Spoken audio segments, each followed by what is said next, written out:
Well, I'm Councillor D. Onesimus Banwon. I'm a citizen of Riverside County. I'm married with children. I'm a Christian, and denominationally I'm a Methodist.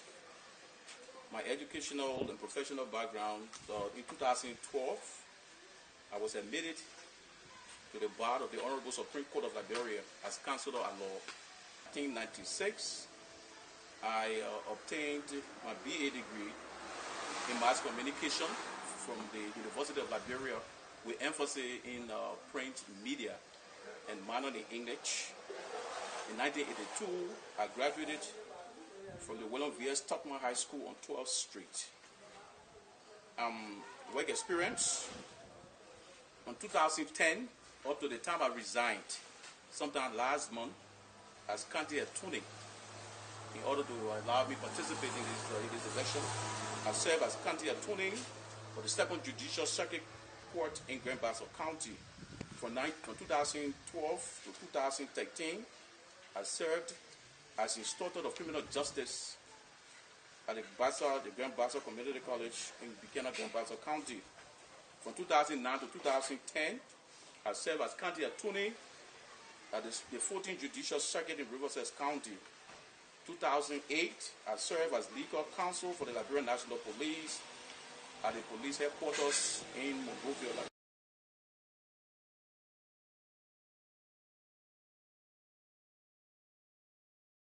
Well, our country is one of the countries that is lagging behind when it comes to the issue of healthcare delivery. Unlike other countries like Nigeria, and this was one of the reasons why we have the upsurge in this Ebola epidemic. So there is a need for the government to pay more attention in this particular sector of our country. The health care delivery system will have to be improved. When we're talking about the allocation of resources, that sector needs to be paid attention to, so that when the kind of situation emerge, say for example the Ebola outbreak, we'll be able to deal with it robustly and conclusively. But because of the weakness of the system, this is why we are experiencing it the way we are experiencing it. So I think that more attention needs to be paid in a particular area, especially when it comes to the allocation of resources.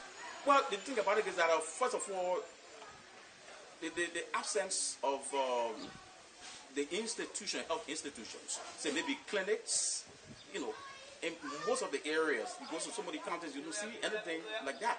You go to villages, people are still using the archaic and primitive way of treating people and other kind of thing, where people have to be or they have to carry people in hammocks from village to village and other kind of thing in order to be treated. Our people are still using the traditional, herbal thing in order to treat certain illnesses. In other words, we are not prioritizing, this sector to the extent that we'll be able to allocate the resources and build clinics, hospitals, and other kind of thing, and make it available to our people. So not many of our people have access to medical treatment.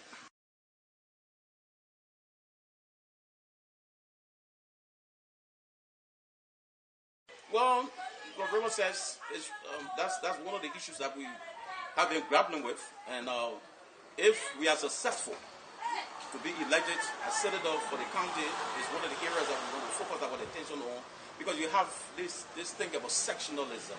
Where do I come from? One section is much more better than maybe the other person, and these things tend to impede development initiatives. So I think that we need to reconcile, we need to make our people to understand that we are one people, irrespective of where I come from, irrespective of the section that I belong. It's immaterial. What matters, or what should matter to us, is that we are citizens of the process, and that we should pull together if we are to bring about development, whether it's social, economic, or infrastructure. We have to organize programs like what other people have been doing, even at the national level. All right, and it's consultative, consultative, where people will have to be told in order to abuse their minds of the kind of tendency, sectionalism, Okay, it's one of the things that contribute until we can get to the point where we feel that we are one people and we need to unite ourselves and work together to achieve a common goal. Our country will remain underdeveloped.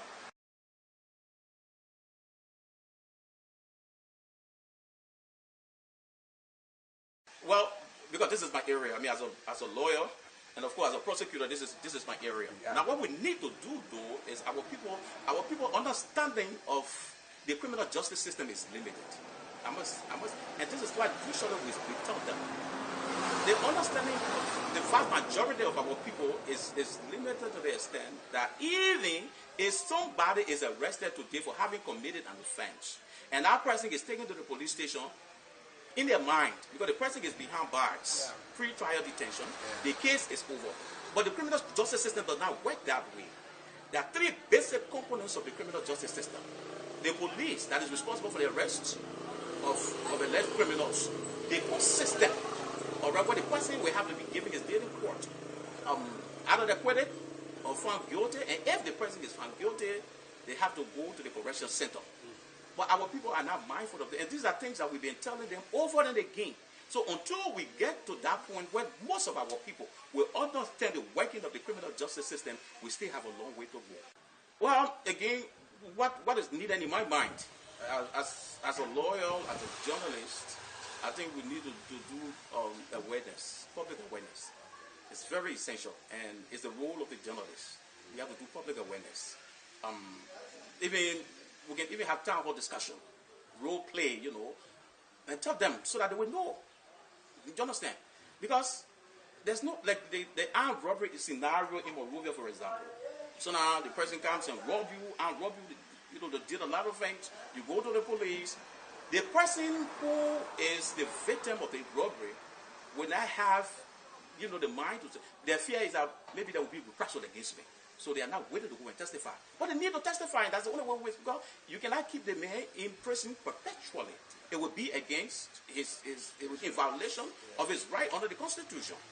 You cannot keep the person. So these are some of the problems even we as prosecutors. This is what we are faced with. So as a result, most of the time we have to dismiss the cases. So our people will have to understand how the criminal justice system works.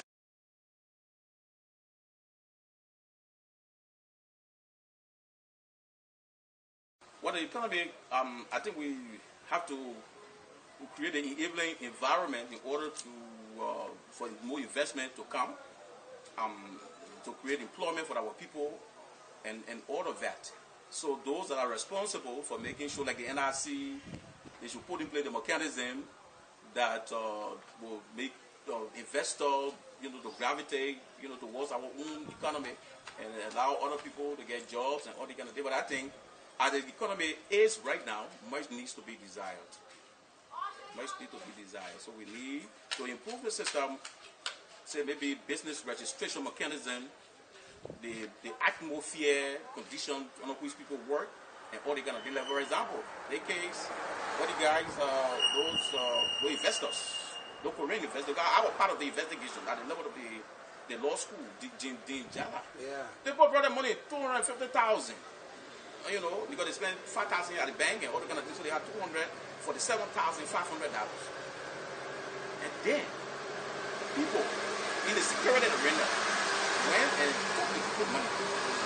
Then they pretended as if the people had brought in false money, and when they got to the NSA, they took false money, put it in the bag and said that false money was back.